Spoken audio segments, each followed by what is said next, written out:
Tipologia, brevíssima introdução aos artefactos de pedra lascada.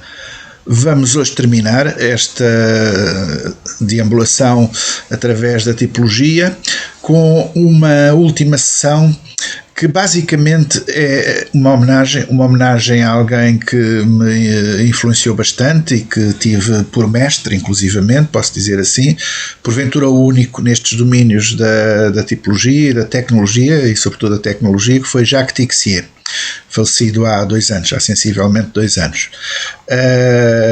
E depois concluirei com uma orientação bibliográfica, não evidentemente com a tentativa que seria vã de procurar apresentar tudo aquilo que é importante, ou sequer uma seleção muito equilibrada, não, apenas a partir da minha estante de bibliografia sobre estas matérias que tenho no meu gabinete de trabalho no Museu Nacional de Arqueologia, apresentar-vos umas quantas possíveis sugestões de leitura, muitas outras interessantes ficaram de fora. Mas, em primeiro lugar, quanto a Jacques Tixier, vemos-lo aqui numa sessão de talho experimental, de aprendizagem e de explicação sobre o talho experimental, feita no Museu Nacional de Arqueologia, quando ele esteve em Portugal, precisamente a meu convite, e para participar nas escavações da Foz do Enxarrique, em Vila Velha de Ródão, que eu na altura dirigia.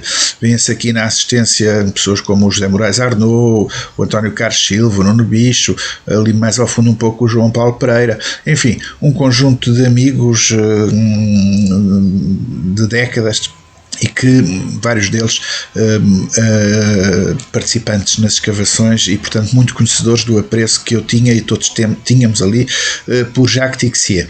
Aqui está, aliás, o Jacques Tixier nas escavações da Foz do Enxarrique, quer em escavação propriamente dita, como um escavador, como ele me pediu para ser simplesmente na escavação, quer ao lado, aliás, em cima está o que na altura era a sua namorada, podemos lhe chamar assim, ou companheira, que tinha sido antes secretária de François Bordes, foi aquilo que a conheceu, e em baixo, do lado esquerdo, uma sessão de talho experimental com vários dos meus amigos, colegas, participantes na escavação assistirem, e depois em fotografia maior um pormenor desta sessão de talho experimental no local, na Foz do Enxarrique.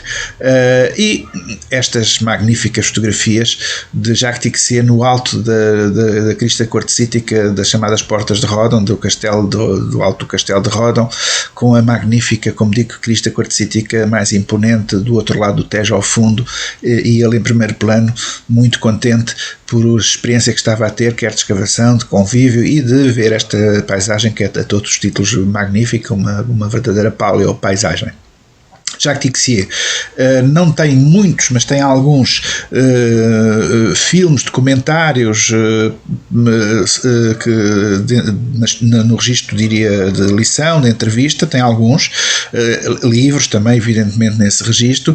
Aqui temos uma combinação de fotogramas de uma série de 24 ou 25 pequeníssimas, de poucos minutos, conversas com Jacques Tixier promovidas por um dos seus mais próximos discípulos, o Pierre-Jean Texier, que eu também tenho o prazer de conhecer e com quem troquei também muitas impressões e que tenho também grande admiração por ele, devo dizer. E isto foi um conjunto de pequenas entrevistas, quando Jacques Tixier, como veem, já está numa fase bastante avançada da sua vida, já um velhote simpático, promovidas pelo Polo de Interpretação de Pré-História no sul de França, no Midi, onde precisamente a unidade do CNRS, que ele dirigiu sobre tecnologia lítica. Vamos ver de seguida um vídeo, não a totalidade, mas grande parte de um vídeo realizado pelo CNRS com Jacques Tixier a explicar a crianças o que é a tecnologia, a tipologia, a importância desses estudos, num registro que era o que ele, devo dizer, mais gostava, que era o de ser simples, eficaz, educativo. Não nos esqueçamos que ele começou por ser professor do ensino primário na Argélia, Portanto, é alguém que se fez na vida, muito longe sempre dos fóruns, dos fora mais académicos, mais prestigiados. Ele, inclusivamente, como todos sabemos, até ao final da vida nunca teve o doutoramento, nunca fez o doutoramento formal, embora apresentasse a determinado momento à Universidade de Nanterre um trabalho de umas 50, 100, menos de 100 páginas, que era a síntese da sua vida, como base para poder ser equiparado a doutor e assim, como acabou por acontecer, ser diretor de investigação no CNRS e de ter dirigido, como dirigiu em todo o mundo, diversas doutoramentos, teses doutorais, mas enfim, não era essa, posso dizer, utilizando agora uma expressão ou um termo da moda, a sua praia. A sua praia era de facto o terreno, o estar com as pessoas nas escavações, nos laboratórios ou com os jovens, num registro de facto muitíssimo cativante também do ponto de vista humano. Como sabemos, muitas vezes as grandes personalidades em todos os domínios que possamos imaginar não têm que ser e não são muitas vezes grandes pessoas do ponto de vista do seu humanismo, da sua maneira de ser. Não era nada o caso de Jacques Tixier. François Borges, por exemplo, como se sabe, era muito mais difícil de trato. Tixier não, era muito mais cordial, muito mais cordato, muito mais próximo, amigo do amigo, solidário, e guardo dele uma imensa memória. Vamos ficar, pois, com Jacques Tixier a falar a um grupo de crianças, a ser interrogado, perguntado e a responder de forma chã, de forma simples, a algumas crianças, alguns jovens crianças, e depois disso, então, apresentar-vos-ei algumas sugestões bibliográficas para poderem, sendo caso disso, continuarem e aprofundarem estas matérias.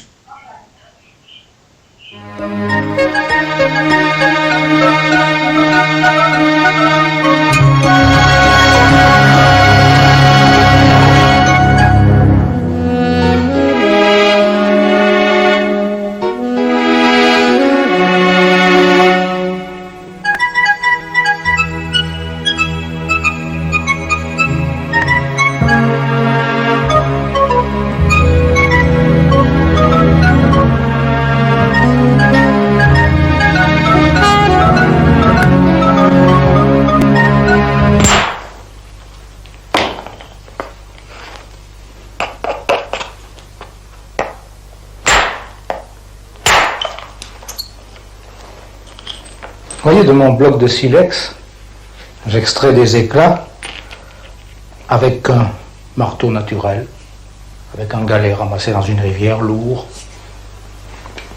Il est facile, une fois qu'on a un de ces éclats, de le retoucher en outil.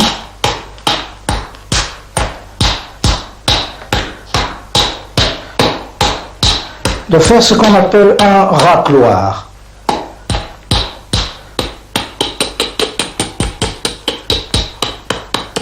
Cet outil est bien connu en préhistoire, il a servi soit à couper les choses pas trop dures, soit à racler des peaux, soit à dépecer un animal. Pourquoi avez-vous changé d'outil? Pourquoi j'ai changé d'outil? J'ai pris un gros outil pour débiter un bloc. Et j'ai pris un petit outil pour faire un travail plus minutieux, plus délicat.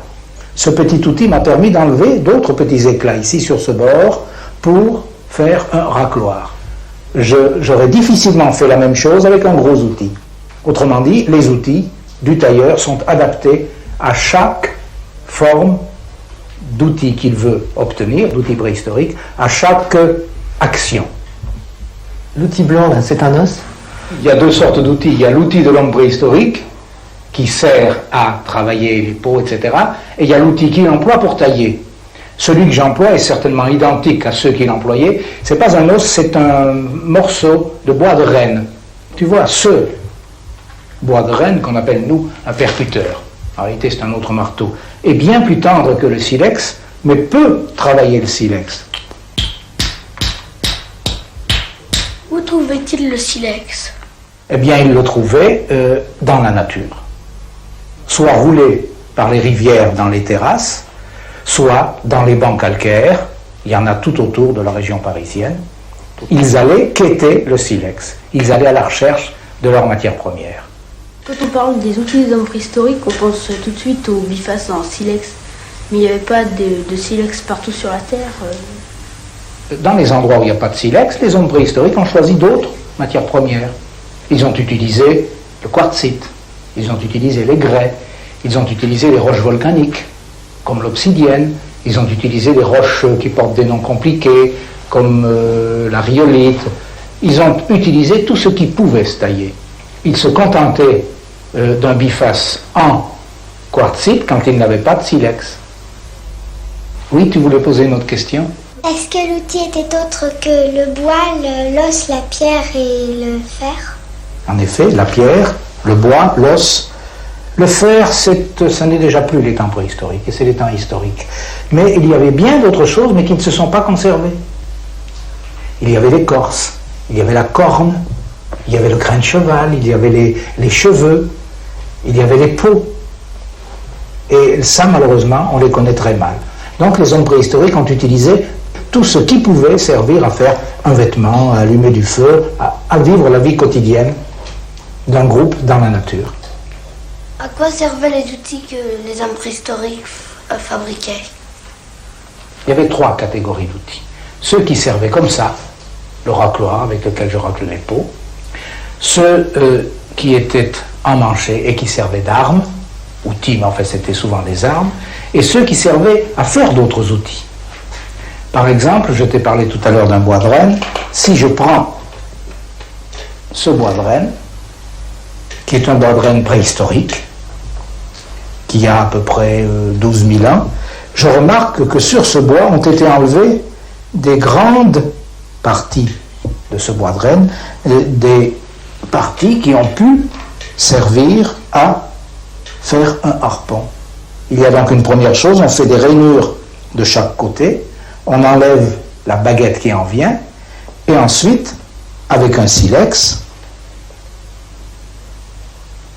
on travaille ce harpon, on dégage les barbelures, on le racle, et ce harpon est aussi un harpon de la même époque. Mais lui a servi sans doute à pêcher. Comment faites-vous pour trouver des outils sur la Terre? Ça, c'est tout le problème des prospections. D'abord, il y a les découvertes fortuites au hasard, qu'on doit déclarer aux autorités. Il y a ensuite les programmes organisés pour des prospections, où l'on commence par étudier les photosatellites, etc., la géologie sur place, pour déterminer les zones sur lesquelles on va travailler, soit qu'on recherche des habitats, soit qu'on recherche les endroits où ils ont pris leurs matières premières, mais tout ça maintenant c'est organisé entre plusieurs spécialistes. Et ça n'est qu'ensuite qu'on ramassera ces objets dans le cadre d'une fouille. Oui? Comment est-ce qu'on sait que les outils datent des hommes préhistoriques? On ne date pas un outil en principe, sauf s'il est très caractéristique d'une période. On le date d'après la couche dans laquelle il a été trouvé. Et cette couche nous donne des indications sur le climat, sur les animaux, sur les arbres. Et c'est cette couche, si elle n'a pas été remuée, si elle n'a pas été bouleversée plus tard, qui date les silex taillés. L'exemple le plus complet, c'est un exemple que je vais prendre, disons, en Dordogne, où tu as, dans un abri sous roche, qui s'appelle Laugerie Haute, il y a une quantité de couches qui ont des différentes couleurs, et où ont vécu les hommes préhistoriques. Ils ont vécu dans cet abri, leurs restes se sont déposés, en même temps que du sédiment qui s'est déposé naturellement, par la rivière, par le vent, par la paroi qui s'est désagrégée, et dans chaque couche, il y a des outils préhistoriques. Il y a beaucoup de couches superposées, c'est ce qu'on appelle la stratigraphie, et ces couches sont superposées de telle façon que la plus ancienne est en bas et la plus récente en haut. Les silex qui sont donc à l'intérieur de la couche tout à fait en haut, disons magdalénienne, sont des silex qui sont datés d'après la couche et peut-être aussi d'après les moyens modernes de datation comme le carbone 14. Quels renseignements pouvez-vous tirer sur la vie des hommes préhistoriques à partir de l'étude des silex qu'ils taillaient? Il s'agit d'abord des renseignements inscrits, imprimés sur la pierre quant à son utilisation. Un silex qui a travaillé ne serait-ce qu'un quart d'heure sur du bois de renne ou sur du bois d'arbre ou qui a coupé des peaux, garde, s'il n'est pas ensuite oblitéré, garde une trace indélébile de ce travail. Ces traces, ce sont des polis, ce sont des stries, et c'est une nouvelle discipline qu'on appelle la tracéologie, qui est née il y a une quinzaine d'années, et on sait maintenant dire Ce silex a travaillé le cuir mouillé. Ce silex a coupé de la viande. La deuxième série de renseignements, c'est tout simplement sa place. S'il n'a pas bougé depuis que l'homme préhistorique l'a jeté, si c'est un éclat qui comporte la croûte du silex, s'il y en a beaucoup, on sait qu'on est en face d'un atelier de taille. Ensuite, si c'est un outil fini, on saura où il a travaillé. Et puis toute la distribution de tous les silex nous donnera une idée de l'endroit exact où les gens, en dehors des foyers, des habitations, des rejets, où les gens travaillaient la peau, où ils travaillaient le bois de renne, ce qu'ils faisaient. Donc, toute leur petite organisation, tout ce qu'on appelle la structuration de l'espace dans un habitat. De ce bloc, je vais faire un biface du paléolithique inférieur, donc parmi les plus vieilles industries connues. Je suis en train de l'examiner pour savoir où sera la partie active, où sera la base, et comment il faut que je traite ce bloc, que je le sculpte. Je vais donc dégrossir d'abord au percuteur de pierre, avec ce marteau de pierre, pour dégrossir le bloc.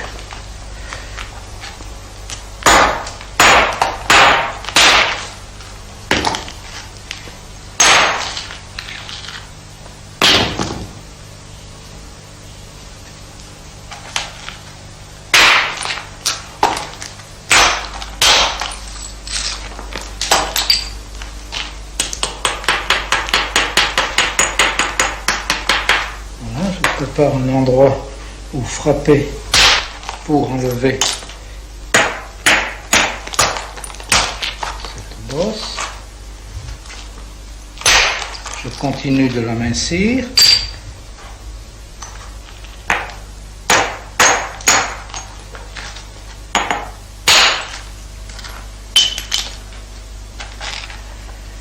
Voilà le premier dégrossissage. Bon, alors là, je vais maintenant utiliser un percuteur en bois de renne pour pouvoir affiner la pièce, pour pouvoir la finir, ce qui me permet d'obtenir des éclats beaucoup plus longs, beaucoup plus fins, et d'obtenir une pièce plus équilibrée. Je vais maintenant finir à petits coups la pointe du biface.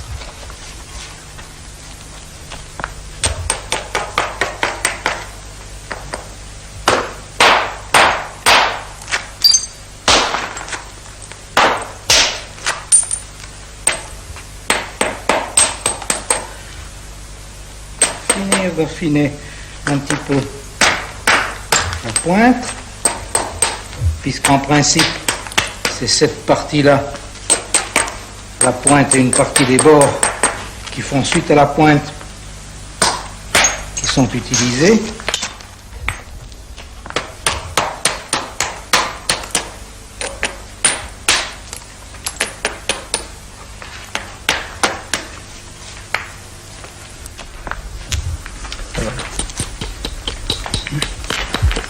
Et voilà ce biface terminé avec la même silhouette, la même forme et vraisemblablement la même technique que celle employée il y a quelques 200 ou 300 000 ans par les Homo erectus.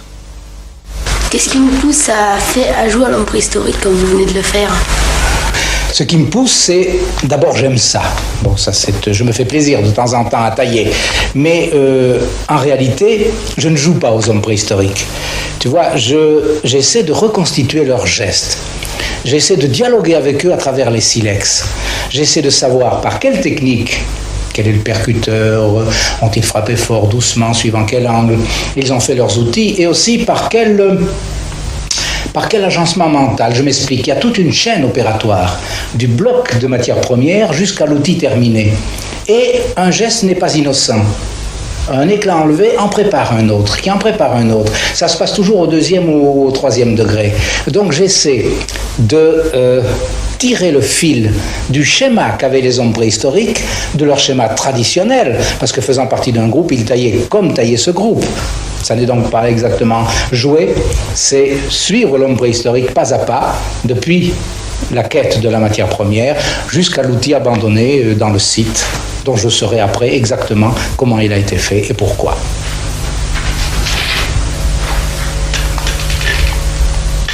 Les hommes préhistoriques fabriquaient-ils leur outil comme vous dans la grotte ou hors de la grotte? Dans les grottes ou pas dans les grottes. On a très très peu de preuves que les hommes préhistoriques aient taillé leurs outils dans les grottes. C'est très très rare. Je ne dis pas utilisé, parce qu'ils ont parfois vécu dans les grottes. Mais quand ils ont taillé, c'est la plupart du temps dans un abri sous roche, au pied d'une falaise, ou alors complètement en plein air. Avec certainement des endroits, comme à Pincevent, où ils ont apporté les blocs de silex entiers et où ils ont fait la totalité de la taille. Mais à l'intérieur des grottes, pratiquement pas. Quelle est la différence d'époque entre la pierre polie et la pierre taillée? Oui, il y a une différence d'époque, mais il ne faut plus faire ce qu'on faisait autrefois, différencier la pierre taillée, je vais en prendre une à la main, de la pierre polie en tant que période.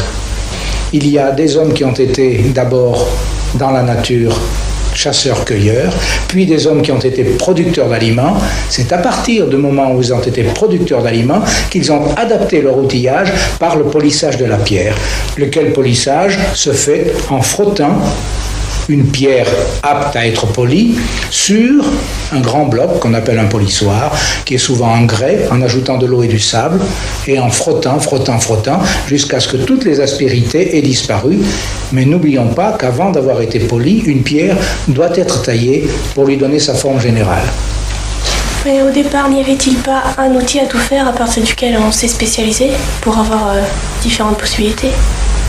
Les plus vieilles choses qu'on connaît à l'heure actuelle, qui sont datées de 2 800 000, sans compte 2 800 000 ans, en Éthiopie, ces vieilles choses comportent des outils taillés sur les deux faces, des galets taillés et des éclats provenant de ces galets. Or, les deux ont travaillé. Donc, les choses les plus anciennes qu'on connaisse à l'heure actuelle, il y a déjà plusieurs outils. Donc, je ne sais pas si au départ, on a utilisé un seul outil. Peut-être avant de tailler le silex. Comment les hommes préhistoriques ont-ils eu l'idée de fabriquer des outils? En réalité, ta question, c'est une vaste question. Comment est né l'outil? Qui a fait l'outil? Est-ce que l'outil fait l'homme? C'est difficile d'y répondre très vite. Mais à partir du moment où un être, quel qu'il soit, a dans sa tête, parce qu'il faut qu'il l'ait d'abord dans sa tête, la forme d'un outil devant le bloc qu'il va tailler, à ce moment-là, c'est qu'il est capable de raisonnement. Et c'est qu'il est capable de créer un outil en le taillant. Donc, incontestablement, c'est un homme. On peut retourner la question en disant, à partir du moment où il taillait des outils, et même peut-être avant, ce sont des hommes. Les singes utilisaient des objets pour cueillir des fruits, par exemple, mais sur quels critères se base-t-on pour savoir si c'est un outil utilisé par un singe ou par un homme? Il y a des mammifères d'eau qui cassent des œufs avec des cailloux. Un singe est capable d'effeuiller une branche très délicatement pour la rentrer dans un trou où il y a des fourmis, où il y a des insectes à manger. Mais ce que ne peut pas faire un singe, c'est concevoir et fabriquer un outil en pierre dure. Ça, il n'y a que l'homme. Un singe peut modifier un élément naturel, un singe ne peut pas créer une forme, ne peut pas la recréer et surtout ne peut pas apprendre à son fils à recréer cette forme. Voilà, tu vois là je te prépare un endroit où tu pourras frapper pour enlever un éclat, ce qu'on appelle un plan de frappe. Avec ce marteau que je vais te donner, tu poseras ta pierre ici, comme ça, face à toi, et tu donneras un bon coup sur le bord. Je vais te donner ma place. Voilà. Assois-toi ici. Allonge un peu ta jambe gauche. Voilà. Voilà le cuir. Et tu penses bien que l'éclat va partir dessous, hein? Alors tu tiens ton nucléus, ton bloc comme ça, tu vas frapper ici, tu vas donner un bon coup, voilà, comme ça, essaie. Encore, attends. Tu vois, tu frappes un peu trop à l'intérieur, il faut frapper un peu plus sur le bord, là. Il n'y a qu'en frappant près du bord que tu arriveras à détacher un éclat. Et tu fais un geste un peu plus ample, un peu plus. Frappe un bon coup. Encore, bien. Voilà. Bouge pas, ton éclat est parti, il est dessous. Voilà donc le bloc, le nucléus et son éclat lui-même. On peut le remettre en place. Voilà, la place qu'il avait. Et avec ça, tu peux faire un couteau, un racloir. Tu es déjà presque un homme préhistorique. Presque.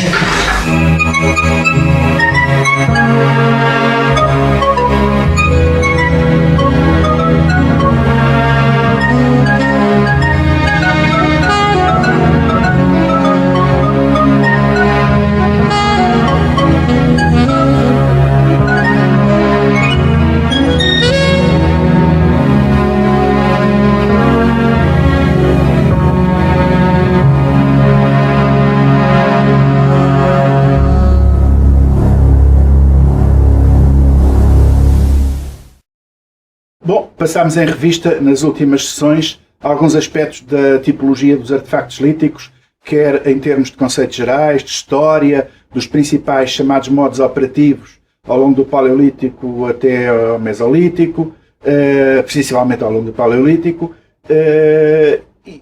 bom, seria um assunto que daria pano para mangas, que se poderia desenvolver em muitas mais sessões. A bibliografia sobre esta matéria é também muito vasta.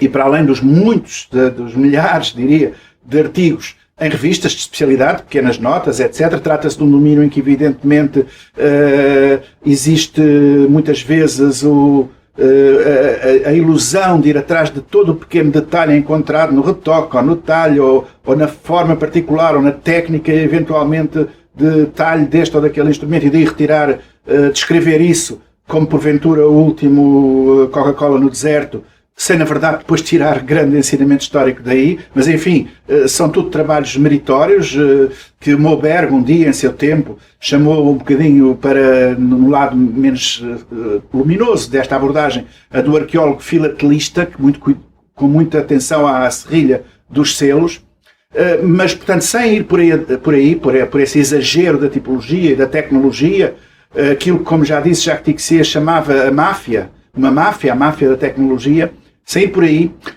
é fácil a todo estudante, a todo interessado nestas matérias, encontrar bibliografia de caráter geral. Manuais em todas as línguas, inclusive já em português. Atrás de mim tenho alguns, sem nenhuma pretensão de organização sistemática, apenas para vos dar ideia de alguns desses livros de tipologia e de tecnologia que, não obstante, às vezes, décadas que já passaram sobre a sua edição, continuam a ser muito importantes. Começo por por exemplo, que na minha mais, diria, juventude de estudante, e depois de estudante de início de arqueólogo profissional, neste Museu Nacional de Arqueologia onde nos encontramos agora, foi, para mim, para todos da minha geração, importante. A tipologia lítica, editada por José Maria Merino, em Santander, se não estou em erro, ou no Equiposco, em todo o caso, em São Sebastião, peço desculpa, e que de facto, sendo em espanhol e contendo como que um dicionário, organizado dicionaristicamente dos principais tipos de instrumentos do Paleolítico, de todos os Paleolíticos, principalmente o Paleolítico inferior e médio, mas de todos eles, e depois com remissões para tipologias de autores particulares, e por ser em língua castelhana, ainda por cima, nos foi bastante útil, e devo dizer que, embora não o frequente já muito, continua a ser muito útil. De resto, ele aproxima-se de outro, que não tenho aqui, infelizmente, o exemplar, que é a denominação dos objetos de terra talhada, la dénomination des objets de terre taillés, em francês, de Michel Brézion, um dos colaboradores de Leroy-Gourhan, em França, e que também continua a ser um volume organizado dicionaristicamente que nos interessa muito consultar. Mas muito mais aqui encontraríamos. Peço desculpa de vos virar as costas, mas volumes, por exemplo, em língua inglesa, neste caso só sobre a ilustração lítica e o tema da ilustração dos objetos líticos, do desenho de objetos líticos, do desenho tecnológico, do desenho tipológico, é todo ele um mundo muito, muito, muito importante, como eu já referi várias vezes, para nós, estudiosos das indústrias líticas, seja na perspectiva da tipologia tradicional, seja na perspectiva da tecnologia ou de outros métodos, o desenho é mais importante ainda do que a fotografia, em muitos casos. Este é um exemplo, um outro clássico deste âmbito que nós utilizamos na nossa mais juventude francófona, na linguagem próximo da francofonia, foi este, os précis de dessin dynamique et structural des industries lithiques, deste caso de Michel Dauvois, um dos principais desenhadores utilizados por François Borges, por exemplo, mas que todas as escolas de tipologia, sobretudo de língua francesa, muito apreciam e que têm aqui exemplificações de como desenhar e como inclusivamente dar a textura de diferentes tipos de suportes líticos, de rochas e minerais, sobretudo de rochas, e usos e brilhos, etc. Portanto, toda uma codificação. E já que falo da escola francesa, não podia deixar, evidentemente, de começar por falar num dos pais de toda essa escola, que foi François Borges, e as suas lições sobre o Paleolítico, de que primeiro houve esta edição do Instituto Quaternário de Bordeaux, e depois houve uma outra, que é aquela que mais facilmente se poderá encontrar hoje em dia, que é a edição em formato, quase diria, de livro de bolso, e que continua a ser fundamental não só para a tipologia e a tecnologia, mas em geral para visões sobre as indústrias líticas do Paleolítico, neste caso, sobretudo Paleolítico inferior e médio, porque depois, para o Paleolítico superior, temos na mesma coleção, por exemplo, os tipos de utensílios do Paleolítico superior na Europa, do Demar e do Laurent, um dos desenhadores, o principal desenhador de François Borges, e que nos faz as listagens por categorias, por categorias tipológicas, os raspadores, os buris, os furadores, etc., dos principais tipos de utensílios do Paleolítico superior na Europa, nesta data. É esta data, evidentemente, que, entretanto, a investigação se encarregou de acrescentar outros subtipos, etc. Embora as grandes categorias se mantenham as mesmas, de utensílios. As grandes categorias de utensílios. E depois temos toda uma panóplia muito grande de produção bibliográfica, como digo, muita dela em várias línguas. Por exemplo, em língua, já agora, em língua até portuguesa, reparem, raro, mas este guia para o estudo das indústrias líticas da América do Sul foi outro dos manuais de referência da nossa iniciação nestes estudos, nos anos 70, nos anos 80 do século passado. É de Annette Lamangue-Empereur e foi feito, está em português, porque foi feito durante o período em que ela esteve no Brasil. E, como se sabe, Annette Lamangue-Empereur, na sequência, aliás, de Leroy-Gourhan também, desenvolveu metodologias muito sistematizadas, analíticas, poder-se dizer, com a tentativa de reduzir qualquer índice, qualquer indicador a índices numéricos e a decomposição dos utensílios também líticos de forma a poderem ser quantificáveis. Aliás, a capa mostra aqui uma craveira, um dos nossos ferramentas do dia-a-dia em tipologia. E, portanto, é um volume também muito interessante e, aliás, raro. Em espanhol também temos, em castelhano quero dizer, temos também manuais como estes, manuais da Universidade Aberta. Temos um volume muito importante que eu não tenho aqui, aliás são 3 volumes no total de desenho, sobretudo de desenho lítico, de Luís Benito Della Rey, que também importa referir, embora não o tenha neste momento à mão. Continuando, temos por exemplo este, já de um autor americano, mas que trabalhou muito em França e até com François Borges, ou com a equipa de Bordeaux, o Harold Dibble, que aqui, justamente com André de Benat, precisamente um dos franceses da Escola de Bordeaux, faz este volume que continua a ser de referência para a tipologia do Paleolítico. E reparem, Paleolítico escrito à americana, a inglês da americano, porque se fosse em inglês devia ser Paleolítico, o A, que aqui falta, e onde também, em sucessivos capítulos, se apresentam os principais tipos de utensílios do Paleolítico, mais uma vez, sobretudo, inferior e médio, com as suas variantes, ainda aqui seguido basicamente os métodos de classificação, as gramáticas tipológicas de classificação estabelecidas pela Escola de Bordeaux com François Borges à cabeça. E se continuássemos, iríamos ver outros autores ainda da língua francesa mais recentes, mais modernos, por exemplo, Éric Boédat. Esta é a sua retirada, digamos, é a publicação a partir da sua tese de doutoramento sobre o conceito Levallois. E reparem, aqui logo nesta expressão está toda uma escola e um subentendido. Quem fala, e continua muitos a falar, a maior parte porventura, em método Levallois, seria, vou brincar com a palavra, ostracizado por esta escola da tecnologia sobretudo. O Levallois, como muito bem demonstra Éric Boédat, não é um método. O método são os métodos de talho, de percussão, a pressão direta ou indireta, sobre percutor dormente ou não, percutor elástico ou duro, etc, etc, etc. Isto é um conceito de encarar a matéria-prima e de organizar conceptualmente, cerebralmente, os volumes que temos perante nós. E, portanto, é um conceito, não é um método. Daí a ideia de conceito de Levallois ainda digamos, em homenagem à primeira designação que teve quando se inicialmente identificar. E reparem depois no interior estes modelos de tipo diacrítico, como aquele que eu utilizei, que já noutra sessão anterior, e que procura mostrar as diferentes fases de detalhe de uma peça lítica, não é? De acordo com uma análise dinâmica das mesmas. E talvez, inclusivamente, ainda continuando com a escola francesa e com este tipo de análises diacríticas, eu terminaria por agora, já mostrarei mais alguma coisa, com este verdadeiro tratado que, para aqueles que não são de língua francesa, felizmente, existe não só originalmente em francês, Préhistoire de la Pierre Taillée, mas também em inglês, Technology and Terminology of Knepter Stone, que foi, basicamente, deve-se a Jacques Tixier, embora modesto como ele era, preferiu ser o último a assinar, sobretudo na edição inglesa. Na edição francesa também vejo que também na edição francesa, mas ele é a alma deste volume e um conjunto de colaboradores dele, do laboratório do CNRS que ele dirigia.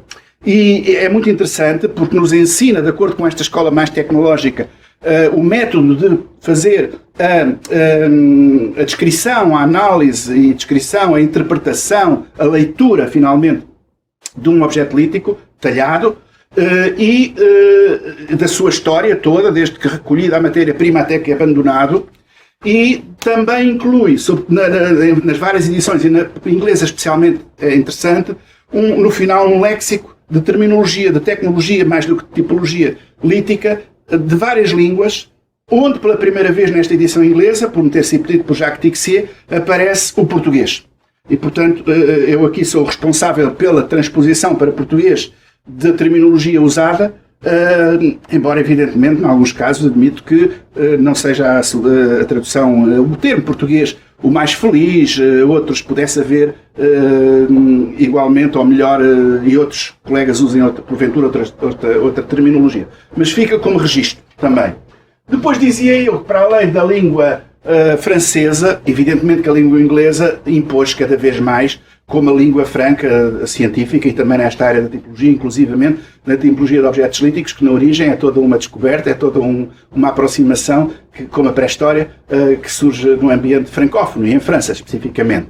Ora, nós encontramos nessa língua inglesa, por exemplo, coleções como esta, dos British Archaeological Report, com muitos volumes, eles são aliás às centenas, seja nesta série que é que tenho na mão, a série internacional, seja na série de capa azul, que é a série nacional.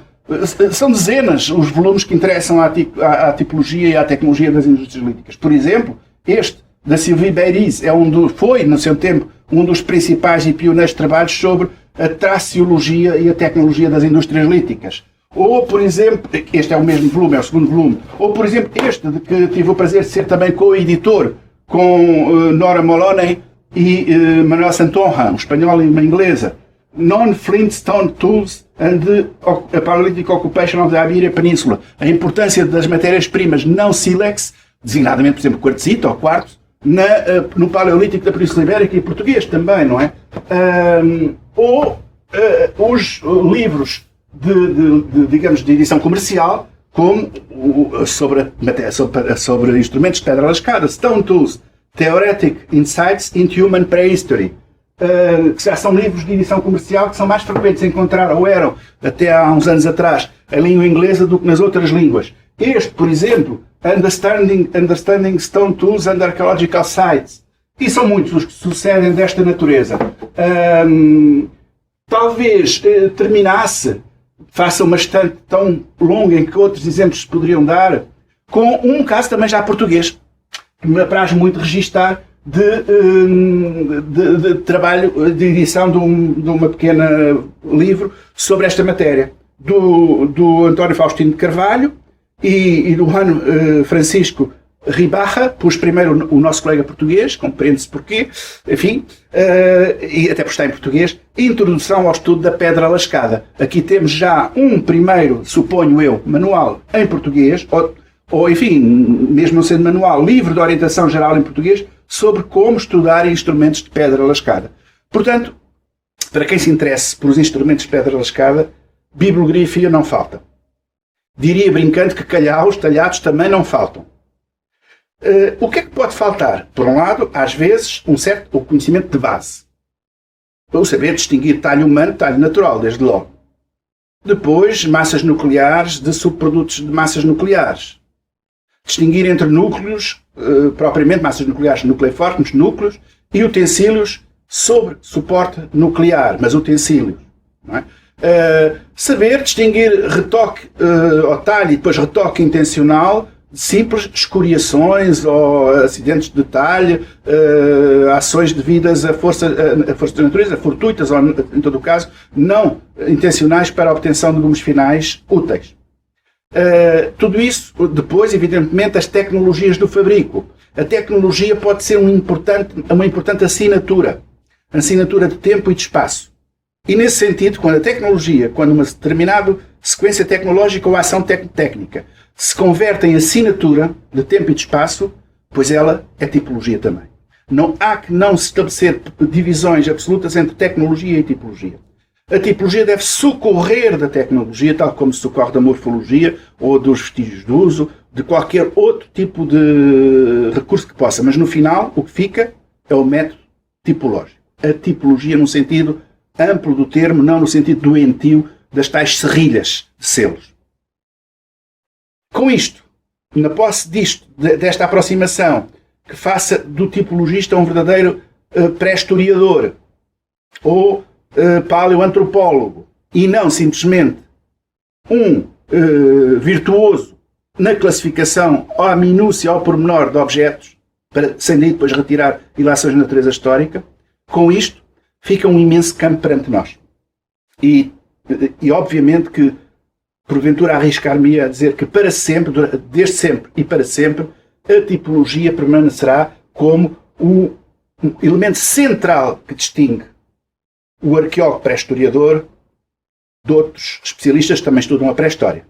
Zoólogos, arqueozoólogos, palinólogos, paleobotânicos, geólogos, morfologistas, geógrafos, o que quer que seja. Cada um tem os seus saberes que são sempre bem-vindos. Por vezes são transmutados, as escalas, as aflições dos saberes dessas disciplinas são alterados são calibrados para a nossa própria maneira de entender os sítios arqueológicos. A estratigrafia, por exemplo, arqueológica de um sítio arqueológico é diferente da estratigrafia que os geólogos em geral usam, embora a base é geológica. Aquilo que por base não é de outra ciência, senão da história e da pré-história, da arqueologia, portanto, pré-histórica, é a tipologia. Fiquemos por aqui com os desejos de que vos tenha aguçado o apetite e que alguns se possam interessar e aprofundar mais estas matérias de tipologia das indústrias líticas da pré-história.